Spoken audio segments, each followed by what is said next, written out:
We also have with us tonight our kababayan who is currently staying in Iran. Welcome to the big story, Naufar Gan, who is a writer, community leader, and business owner. Mr. Gani, I'm sorry, can you hear us? Yes, medyo mahina pero it's alright. Naririnig ko. First of all po, kamusta po kayo dyan?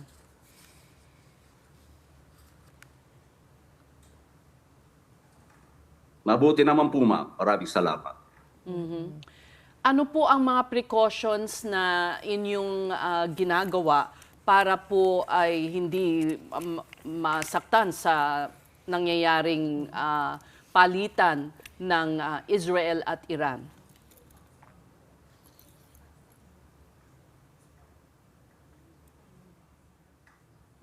Well, the first three night ng palitan ng putok between the two countries, honestly, I downplayed the situation. I used to climb to our rooftop and took a video and enjoy the show. Pero nung tinanong ako ng my 7-year-old boy, ano ba itong naririnig nating putukan gabi-gabi? So sinagot ko, ang sabi ko ay ano lang yan, fireworks. And then nung nakikita ko yung mga casualties reported by the local TV channels, ganun din yung mga international coverage din na nakikita natin. At yung mga social media posts, then sabi ko totoo to. At saka yung mga projectiles na pumapasok, yung mga sabog napakalakas. Okay. And that is the time we decided na lumabas ng Tehran. Okay. Naufa, I understand na you're married to an Iranian. How long have you been in Iran? If you could give us some background lang at kung ano po yung trabaho nyo dyan. 25 years na. Yes, it's true. I am married to an Iranian. 25 years na kayo dyan. So in your 25 years in Iran, would you say ito na talaga yung pinakagrabeng putukan na experience ninyo? Yes. Which is hindi ka panipaniwala, but it's true. It's real. Nandyan. Doon po sa Israel, ang mga kababayan natin and lahat po ng nandoon ay merong warning po na natatanggap sa kanilang telepono para po they can seek shelter. Paano po ang patakaran dyan sa Iran? Not necessarily na nakaka-receive kami ng warning through any SMS or calls or whatever. Wala kaming nare-receive na ganon. Pero may mga na-receive din kami na nagsasabi there are few places na pwedeng puntahan, actually underground, na pwedeng puntahan for safety, pero walang nakatalaga na specified ay pwede din sa mga foreigners. Actually, naka-receive niyan yung spouse ko, kaya yung Iranian spouse ko na dito sa Iran. Nangailangan But personally, na po ba? no, wala akong nare-receive. Which is ang inaasahan ko na makatawag dito na makapag-abiso or makapagbigay ng mga ganyang instruction ng ating embahada.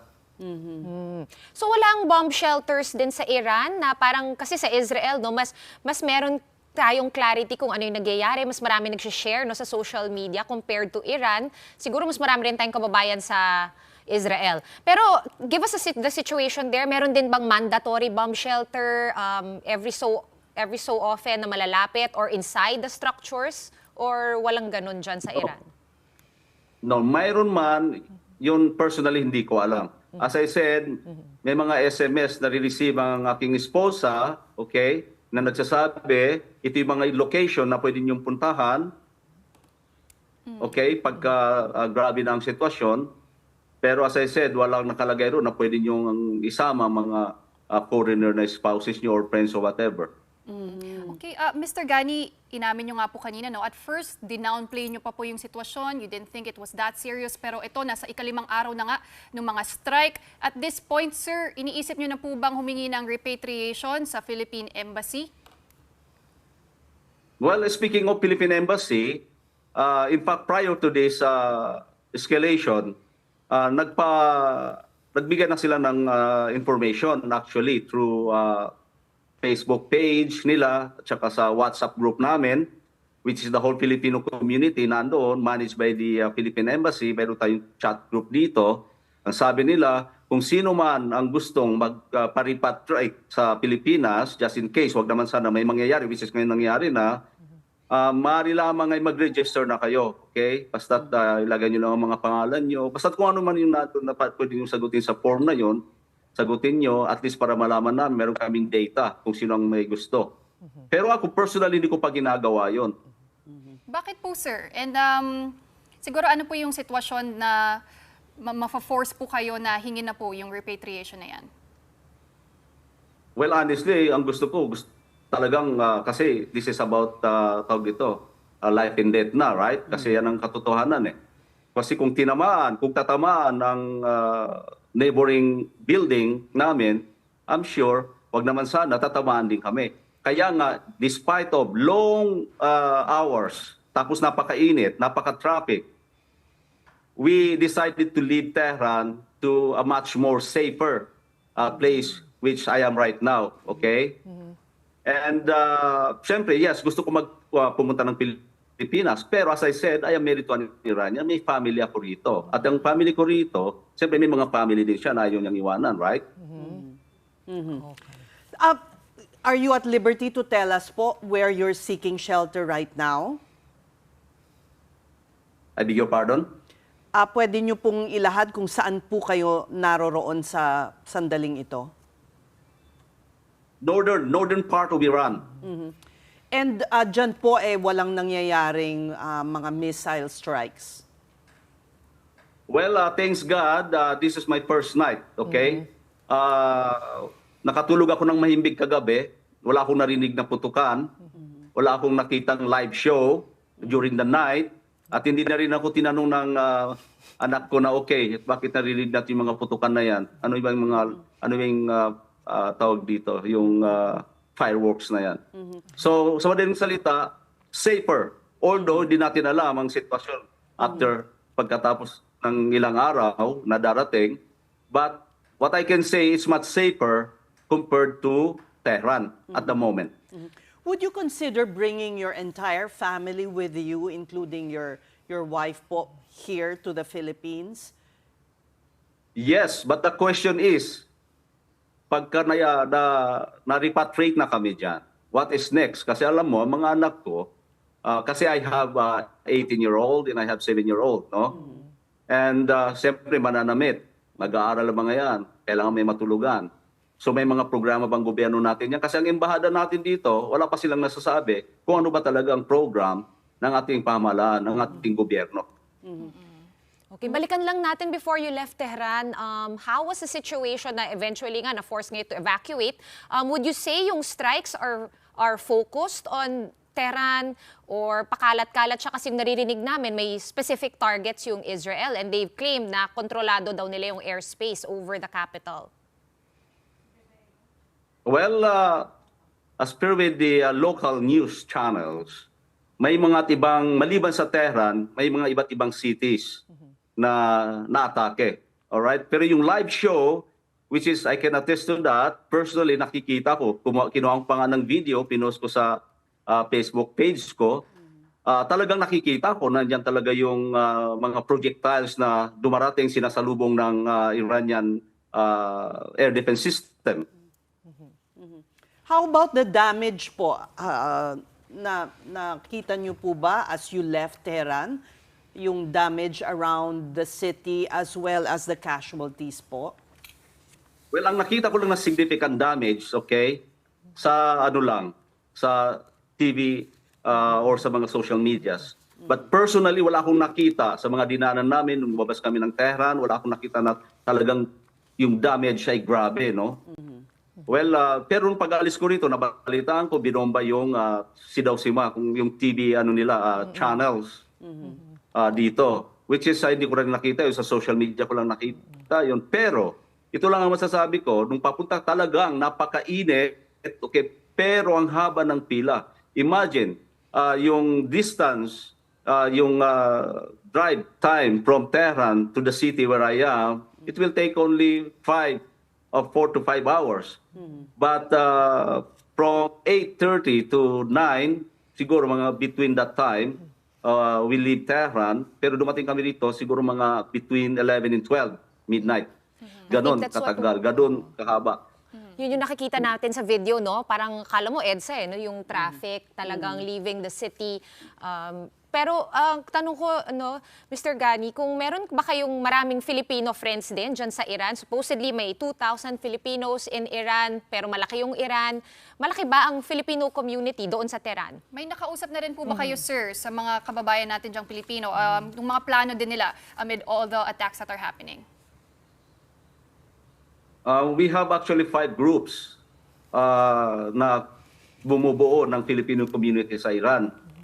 Isa na dyan yung UPI, yung group ko, which is I am one of the pioneers and founders of that group. Ngayon, doon sa mga Filipino na mga nandito ngayon sa North, kung tawagin namin Shumal, in fact, nauna nga sila kaysa sa amin. Tinatanong nila kami, hindi pa ba kayo alis? Naririnig namin na sobra ng bombahan dyan. Delikado na. Bilisan nyo dahil traffic talaga, which is totoo talaga.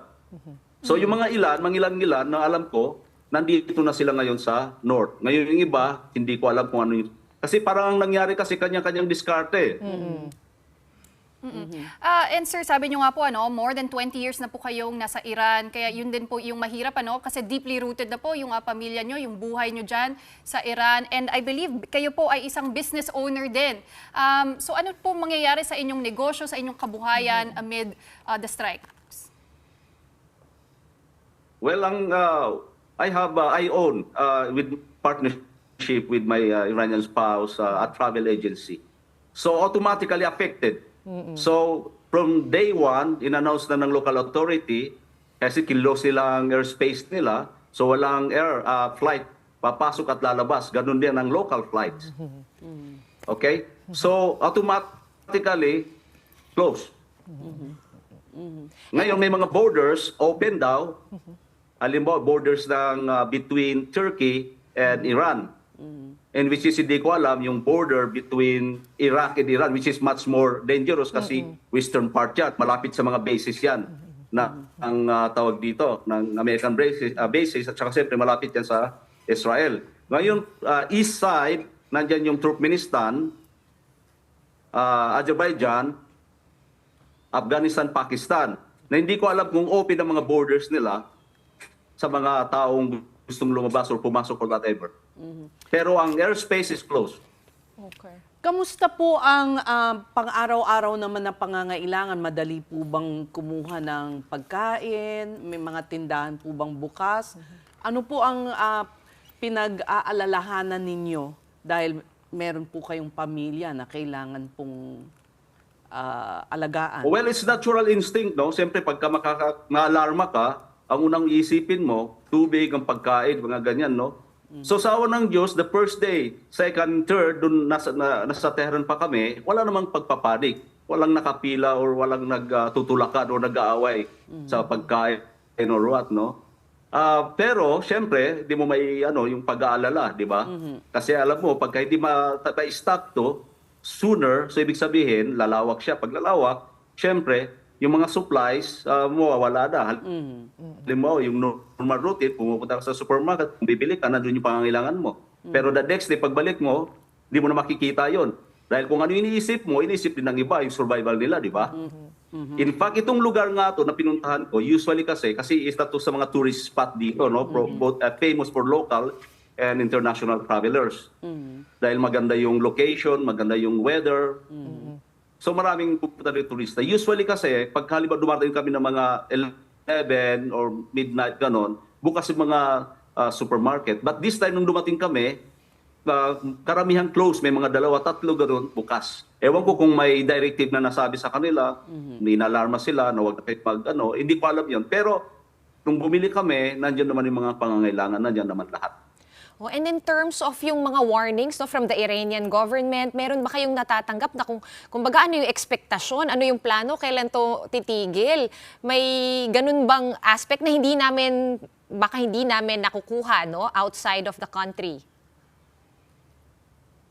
Well, dapat kasi ang makakakuha dyan, makaka-receive ng mga ganyang news kasi, yung esposa ko, okay? Pero wala naman siya nasasabi sa akin, okay, itong gagawin natin, ito yung na-receive ko. In fact, we were actually comfortable sa Tehran, although nakaka-receive kami ng mga gadong In fact, yung nga, pumupunta kami sa rooftop namin, pumupunta kami sa bintana, kumuha ng picture, ng video, okay? Kasi maganda okay? Fireworks Pero yung fireworks na yon very, tawag dito, frightening. Talagang laki ng sabog, no? So, komportable kami. Ang tawag dito, ang nag-alarm sa amin, at saka pumersa sa amin na pumunta rito sa North, ang mga friends at saka yung family ng misis ko na andito. Pero yung from the government, never na pinanik nila ang kanilang mga mamamayan. Okay. So for the time being, dyan muna po kayo maglalagi. At marami ring katulad ninyo na galing Tehran na nandyan ngayon sa northern part. Like Yes, if you consider the effect kung tawagin ng escalation or war or gera or what, okay, I think I can consider myself and my family as already displaced families kasi we moved from Tehran, okay, to other cities, okay, to feel safe, di ba? Para siyempre masimo yung buhay mo, di ba? So ngayon, ang tanong dyan ay tinatanong mo ano ba yung mga plano ng mga gobyerno dyan or ano ba yung mga measures na in-announce nila. Ang tanong ko naman, ano ba yung mga measures, ano ba yung mga program naman ng Philippine government natin dyan sa Manila, sa mga kagaya ko rito na Pilipino, na may family, may business or whatever. Siyempre, ewan ko kung ano yung tawag dito. Kasi hindi pa kami nakaka-receive ng memo or measures or guidelines from the embassy. Basta sinabi nila, mayroon tayong 4 levels of awareness, first, second, third, and so on. Basta ang natatandaan ko lang, sa third part, sabi nila, ready to pack and go. Alis na tayo. And then ganun na lang ba, isasakay po, pupunta ka sa Pilipinas, and then what is next? All right, well, we do hope you continue to keep safe and aalamin po namin ang mga ginagawa po ng embahada natin dyan. Marami pong salamat sa inyong panahon. Naku, maraming salamat. We're glad to hear that your family is so far in good condition. Magandang gabi po mula sa Pilipinas sa At the inyo. moment. At the moment. Yes, at the moment. Thank you. That was Naufar Ghani, a Filipino in Iran. Marami pong salamat.